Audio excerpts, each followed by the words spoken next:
Miltei kaikki tietävät, että maraton sai alkunsa, kun se kreikkalainen solttu Feidippides juoksi Marathonin kylästä Atenaan kertomaan jollekin paikalliselle konkkanokalle persialaisten lyömisestä jossain pikkunujakassa. Jätkä heitti veivinsä, mutta sai asiansa toimitettua. Ei sillä hepulla salihousuja ollut. Eikä ole minullakaan, vaan asusteeni on ylivoimaisesti kaunein näistä ympärillä pyörivistä hirvityksistä. En ymmärrä, millä kriteerillä järjestäjät päästävät tänne juoksijoita kukallisissa salihousuissaan. Hyi himskatti, lailla ne pitäisi kieltää. Suurin osa ihmisistä ei kuitenkaan tiedä, että kyseinen myytti on luultavasti täyttä puppua.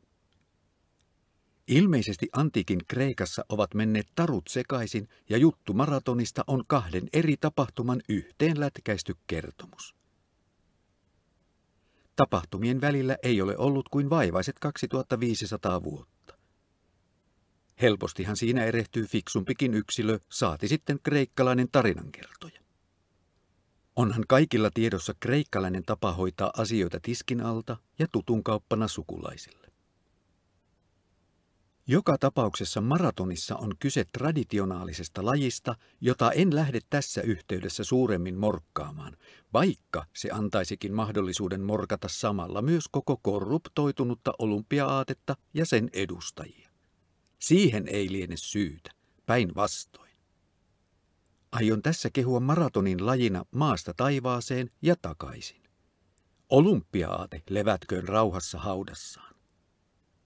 Tai oikeastaan, mitäs tässä himmailemaan? Onhan se hirvittävää katsella seniilejä äijänkäppyröitä, jotka tekevät olympiakomiteassa päätöksiä muka urheilullisin perustein. Höpö. Ne nahjukset tekee päätöksiä sillä perusteella, kuka antaa parhaimmat ja runsaimmat lahjukset. Eihän tuollaisia kisoja pysty enää muut kuin suurvallat järjestämään. Vielä enemmän inhottaa se, miten Paavo Nurmea kohdeltiin aikoinaan. Gabinettipelillä siltä anastettiin mahdollisuus voittaa vielä enemmän mitaleita. Kateellisia paskiaisia oli ja on komitea pullollaan. Onhan sinne muka muutama urheilijan tynkä otettu lässyttämään jostain reilusta pelistä, mutta kyllä tuosta lafkasta on kaikki reiluus hukassa. Coca-Cola omistaa hässäkästä puolet ja jotkut muut firmat loput. Negatiivisista ajatuksista huolimatta kaikki tuntuu hyvältä. Viimeistelyt on tehty ja ne menivät hyvin. Biorytmitkin pitäisivät olla kohdallaan ainakin astrologisen kartan mukaan. Neptunus tykkää Merkuriuksesta kuin planeetta toisesta ainakin tämän päivän, ja muullahan ei väliä olekaan. Vaimostakin pääsin vähäksi aikaa eroon. Kyllähän se nainen rakas on, mutta se iän ikuinen natkutus ottaa kupoliin. 18 vuotta kimpassa, eikä se ole vieläkään tajunnut, kuinka hyvä mies sillä on. Kertaakaan en ole vieraissa käynyt ja kerran viikossa imuroin. Voisi Pirkitta sen verran arvostaa, ettei suu kävisi koko ajan. Se saa hakea kauan ja kaukaa tästä hiippakunnasta yhtä hyvää ja säyseätä miestä. Vessanpönttöä en pese, joku tolkku sentään. On se kumma, että noita trendipellejä päästetään näihin ympyröihin. Eivät ne tiedä juoksemisesta mitään.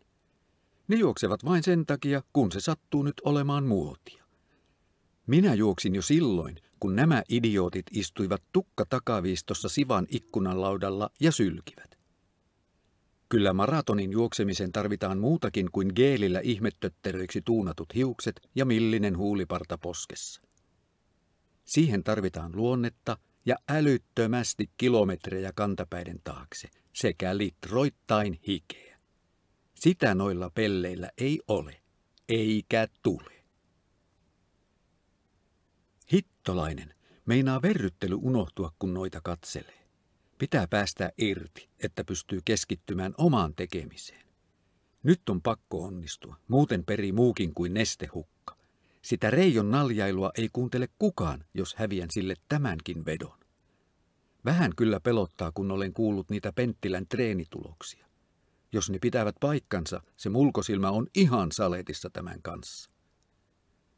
Tietysti ne tulokset ovat huijausta, ja olenhan itsekin varsin sutjakassa kunnossa. Ihmisen täytyy silti olla hullu, ja vielä yllytyshullu, että lähtee tällaiseen hullutukseen. Pakko ottaa vielä muutama verryttelevä juoksuaskel. Sitten olen valmis viivalle.